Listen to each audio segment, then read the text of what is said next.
ಇಲ್ಲಿ ಮಕ್ಕಳಾಗೋ ಸಮಸ್ಯೆಗೆ ನಮ್ಮ ಕರ್ನಾಟಕದಿಂದ ಮೂಲೆ ಮೂಲೆಯಿಂದನೇ ಜನ ಹುಡುಕಿ ಬರ್ತಾವ್ರೆ. ಯಾಕಂದರೆ ಇದ್ರ ಬಗ್ಗೆ ಗೊತ್ತಿರಲಿಲ್ಲ. ಇವಾಗ ಪಬ್ಲಿಸಿಟಿ ಅದಕ್ಕೆ ಬರ್ತಾಯಿದ್ರು. ಇಲ್ಲಿ ಏನಪ್ಪ ಸಮಸ್ಯೆ ಅಂದರೆ 5 ವರ್ಷ 10 ವರ್ಷ 15 ವರ್ಷ 20 ವರ್ಷ ನಿಮಗೆ ಮಕ್ಕಳೇ ಆಗಲ್ಲ, ನಿಮಗೆ ಏಜ್ ಆಯಿತು, ನಿಮಗೆ ಪ್ರಯತ್ನ ಮಾಡಬೇಡಿ, ಬಿಟ್ಬಿಡಿ, ನಿಮಗೆ ಗರ್ಭಕೋಶದಲ್ಲಿ ಇನ್ಫೆಕ್ಷನ್ ಇದೆ, ಗರ್ಭಕೋಶದಲ್ಲಿ ಪ್ರಾಬ್ಲಮ್ ಇದೆ, ನೀರುಗಳು ಐತೆ, ವಾಟರ್ ಬಬಲ್ಸ್ ಐತೆ, ಗರ್ಭಕೋಶದಲ್ಲಿ ಗೆಡ್ಡೆಗಳು ಕಟ್ಕೊಬಿಟ್ಟೈತೆ, ಗರ್ಭಕೋಶದಲ್ಲಿ ಟ್ಯೂಬ್ ಬ್ಲಾಕ್ ಆಗಿದೆ, ಗರ್ಭಕೋಶ ಚಿಕ್ಕದಿದೆ, ಗರ್ಭಕೋಶ ಬೆಳವಣಿಗೆ ಇಲ್ಲ, ಗರ್ಭಕೋಶದಲ್ಲಿ ಮೊಟ್ಟೆ ಬೆಳವಣಿಗೆ ಆಗ್ತಾಯಿಲ್ಲ, ನಿಮಗೆ ಎಗ್ ಕ್ಲೋಸ್ ಆಗ್ತೈತೆ, ಆಲ್ರೆಡಿ 30 ವರ್ಷ ಏಜ್ ಟೆಂಪರಿ ಎಗ್ ಕ್ಲೋಸ್ ಆಗಿದೆ ನಿಮಗೆ ಅಂತ ಹೇಳಿ ಈ ಥರ ಸಮಸ್ಯೆಗಳಿಗೆಲ್ಲ ಹೇಳಿ ದೊಡ್ಡ ಸಮಸ್ಯೆ ಏನಪ್ಪ ಅಂದರೆ ಹೆಣ್ಣು ಮಕ್ಕಳಿಗೆ PCOD ಪ್ರಾಬ್ಲಮ್. PCOD ಅಂದರೆ ನಮ್ಮ ನಾಡು ಭಾಷೆಯಲ್ಲಿ ಮುಟ್ಟಿನ ಸಮಸ್ಯೆ ಅಂತೀವಿ. ಎರಡನೇದು ಬಂದು ಥೈರಾಯ್ಡ್ ಅನ್ನೋದು ತುಂಬ ಒಂದು ಅಂಡ್ಕೊಬಿಟ್ಟೈತೆ. ಇಷ್ಟು ಸಮಸ್ಯೆಯಿಂದ ಹೆಣ್ಣು ಮಕ್ಕಳಿಗೆ ಮಕ್ಕಳಾಗ್ತಾಯಿಲ್ಲ. ಅದು ಎರಡನೇದು ಬಂದು ಹೆಣ್ಣು ಮಕ್ಕಳಲ್ಲೇ ಮಕ್ಕಳಾಗಲ್ಲ ಅಂತ ಸಮಸ್ಯೆ ಇಲ್ಲ, ಗಂಡು ಮಕ್ಕಳಲ್ಲೂ ಕೂಡ ಸಮಸ್ಯೆ ಇದೆ. ಏನಪ್ಪ ಗಂಡು ಮಕ್ಕಳಲ್ಲಿ ಸಮಸ್ಯೆ ಅಂದರೆ ಸ್ಪರ್ಮ್ ಕೌಂಟಿಂಗ್ ಸ್ಪೀಡ್ ಲಿಮಿಟೆಡ್ ಅಂತ. ಸ್ಪರ್ಮ್ ಅಂದರೆ ನಮ್ಮ ನಾಡು ಭಾಷೆಯಲ್ಲಿ ಮೊಸರು ತಿಳಿ ಮಜ್ಜಿಗೆ ತಿಳಿತೀವಿ. ಆ ಸ್ಪರ್ಮು ಆ ಮಗು ಆಗುವಂಥ ಗುಡ್ ಕ್ವಾಲಿಟಿ ಇರಬೇಕು. ಆ ಸ್ಪರ್ಮು ಕರೆಕ್ಟಾಗಿಲ್ಲ ಅಂದರೂ ಕೂಡ ಅದು ಮಕ್ಕಳಾಗೋಕ್ಕೆ ಸಾಧ್ಯವಿಲ್ಲ. ಇದಕ್ಕೆಲ್ಲ ಸಮಸ್ಯೆಗೂ ಕೂಡ ನಾವಿಲ್ಲಿ ಗಿಡಮೂಲಿಕೆ ಔಷಧಿನ ಕೊಟ್ಟಾಗ ಅವರಿಗೆ ಒಂದೇ ವರ್ಷದಲ್ಲಿ ಇಲ್ಲಿ ಮಗು ಆಗುತ್ತೆ. ಅದರಲ್ಲಿ ನಮಗೆ ಇಲ್ಲಿ ಮಗು ಆಗೋದು ಸಮಸ್ಯೆಗೆ ಕಾರಣ ಏನಪ್ಪ ಅಂದರೆ ಇಲ್ಲಿ ಗಿಡಮೂಲಿಕೆ ಔಷಧಿಗಿಂತ ಇಲ್ಲಿ ದೇವರು ಪಾವಡ ದೊಡ್ಡದು. ಇಲ್ಲಿ ಅಗನೇ ಇಲ್ಲಿ ಸಿದ್ದಪ್ಪಾಜಿ ಆ ಮಕ್ಕಳೇಶ್ವರ ಆ ಮಲೆ ಮಹದೇಶ್ವರ ಪಾವಡ ಪುರುಷರಿಂದ ಇಲ್ಲಿ ಇಷ್ಟು ಜನಕ್ಕೆ ಸಾವಿರಾರು ಜನಕ್ಕೆ ಮಕ್ಕಳಾಗೋದಕ್ಕೆ ಸಾಧ್ಯವಾಗ್ತೈತೆ. ಯಾಕಂದರೆ ಇವತ್ತು ಭಗವಂತನ ಕೃಪೆ ಇಲ್ಲದೆ ನಾವು ಏನೂ ಮಾಡೋಕ್ಕಾಗಲ್ಲ, ಭಗವಂತನ ಕೃಪೆ ಇಲ್ಲದೆ ನಾವು ಏನೂ ಸಾಧಿಸೋಕ್ಕಾಗಲ್ಲ. ಆ ಭಗವಂತನ ಕೃಪೆಯಿಂದ ಅವ್ರ ಹೆಸರು ಹೇಳಿ ನಾವು ಗಿಡಮೂಲಿಕೆಯನ್ನು ಕೊಟ್ಟಾಗ ಅವ್ರಿಗೆ ಮಕ್ಕಳು ಸಕ್ಸಸ್ ಆಗುತ್ತೆ. ಇಲ್ಲಿ ನಮ್ಮ ತಾತ ಮುತ್ತಾತರೆಲ್ಲ ಒಂದು 200-300 ವರ್ಷದ ಇತಿಹಾಸಗಳಿದು. ಅಲ್ಲಿಂದ ಗಿಡಮೂಲಿಕೆ ಔಷಧಿನೇ ಕೊಟ್ಕೊಬರ್ತಾರೆ, ದೇವ್ರ ಪೂಜೆನೂ ಮಾಡ್ತಾಯಿದ್ದಾರೆ. ಆದರೆ ಅವರು ಅವಾಗ ಮಾಧ್ಯಮ ಮಿತ್ರರು ನಮ್ಮ ಸ್ನೇಹಿತರುಗಳು ಬಳಗದವರು ಇರಲಿಲ್ಲ.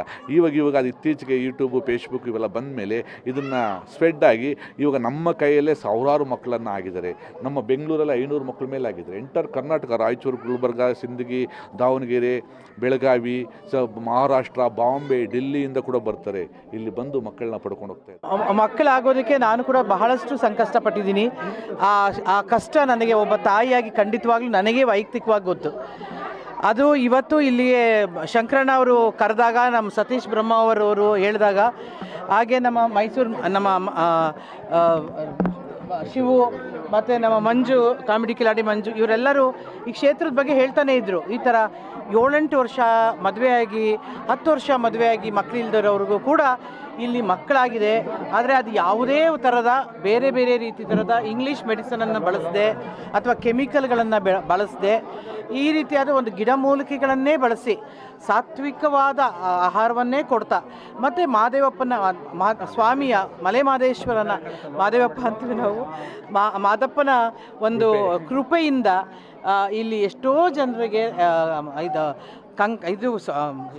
ಸಂತಾನ ಭಾಗ್ಯ ಸಿಕ್ಕಿದೆ. ನನಗೇನೋ ಆಗಿದೆ, ಸಂತಾನ ಭಾಗ್ಯ ಸಿಕ್ಕಿದೆ ಅನ್ನುವ ಒಂದು ವಿಷಯವನ್ನು ತಿಳ್ಕೊಂಡು ನನಗೆ ತುಂಬ ಸಂತೋಷ ಅನ್ನಿಸ್ತು. ಅರೆ ನನಗೆ ಈಗ ಮೊದಲೇ ಗೊತ್ತಿರಲಿಲ್ವಲ್ಲ ಈ ಕ್ಷೇತ್ರ, ನಾನು ಬಂದುಬಿಡ್ಬೋದಾಗಿತ್ತಲ್ಲ ಅಂತ ಅನ್ನಿಸ್ತು ನನಗೆ. ಒಂದು 15 ವರ್ಷದಿಂದ ಅಣ್ಣ, ಈಗಲ್ಲ.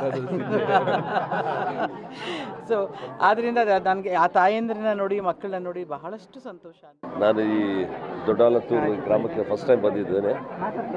ಇದು ಹನ್ನೂರು ತಾಲೂಕು ಅಂತ ಗೊತ್ತಾಯಿತು ನನಗೆ. ಆದರೆ ಈ ಕ್ಷೇತ್ರದ ಒಂದು ಇದರ ಹಿನ್ನೆಲೆ ಆಗಲಿ ಅಥವಾ ಇದರ ಬಗ್ಗೆ ನನಗೇನು ಗೊತ್ತಿರಲಿಲ್ಲ. ನನಗೆ ಬೆಟ್ಟದ ಶಂಕರಪ್ಪನವರು ಹೇಗೋ ನನ್ನ ಒಂದು ಸಂಪರ್ಕ ಮಾಡಿ ಮನೆಗೆ ಬಂದರು. ಸೊ ಆವಾಗ ಗೊತ್ತಾಯಿತು ನನಗೆ ಈ ಕ್ಷೇತ್ರದ ಒಂದು ಮಹಿಮೆ ಇರುತ್ತೆ. ಅದು ಏನು ಅಂತ ಕೇಳಿದೆ. ಸೊ ಮದುವೆ ಆದಮೇಲೆ ಭಾಳಷ್ಟು ಸುಮಾರು ವರ್ಷಗಳಿಂದ ಮಕ್ಕಳಾಗಿರಲ್ಲ. ಸೊ ಇಂಥವ್ರಿಗೆಲ್ಲ ಭಾಳ ಒಂದು 8 ವರ್ಷ 10 ವರ್ಷ ಆದರೂ ಕೂಡ ಮಕ್ಕಳಾಗಿರಲ್ಲ ಪಾಪ. ಅವ್ರಿಗೆ ಮನಸ್ಸಲ್ಲಿ ಒಂದು ಕೊರತೆ ಅನ್ನೋದು ಇರುತ್ತೆ ಅಂತ ಹೇಳಿದೆ. ಸೊ ಇದು ಬಂದು ಸಿದ್ದಪ್ಪಾಜಿ ಹತ್ರ ಒಂದು ಆಶೀರ್ವಾದ ತೊಗೊಂಡು ಒಂದು ಮನಸ್ಸಲ್ಲಿ ಒಂದು ಹರಕೆ ಮಾಡ್ಕೊಂಡ್ರೆ ಎಲ್ಲ ಎಷ್ಟೋ ನೂರಾರು ಸಾವಿರಾರು ಇದಕ್ಕೆ ಜನಗಳಿಗೆ ಅನುಕೂಲ ಆಗಿದೆ, ಮಕ್ಕಳಾಗಿದೆ ಅಂತ ಹೇಳಿದ್ರು ನನಗೆ ಈ ಕ್ಷೇತ್ರದ ಬಗ್ಗೆನೇ ನನಗೆ ಗೊತ್ತಿಲ್ಲ. ನನಗೆ ಶಾಕ್ ಆಯಿತು ನನಗೆ ಕೇಳಿದ ತಕ್ಷಣ.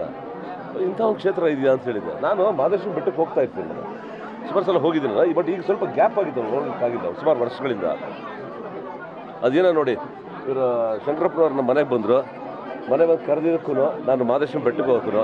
ಬಂದಿಲ್ಲ ಸಿದ್ದಪ್ಪಾಜಿ, ನಾನು ಫಸ್ಟ್ ಟೈಮ್ ನಾನು ಸಿದ್ದಪ್ಪಾಜಿ ಬಗ್ಗೆ ನಾನು ಕೇಳ್ಪಟ್ಟಿದ್ದೆ ನಾನು. ಬಟ್ ಇದು ಇತಿಹಾಸ ನನಗೆ ಗೊತ್ತಿರಲಿಲ್ಲ.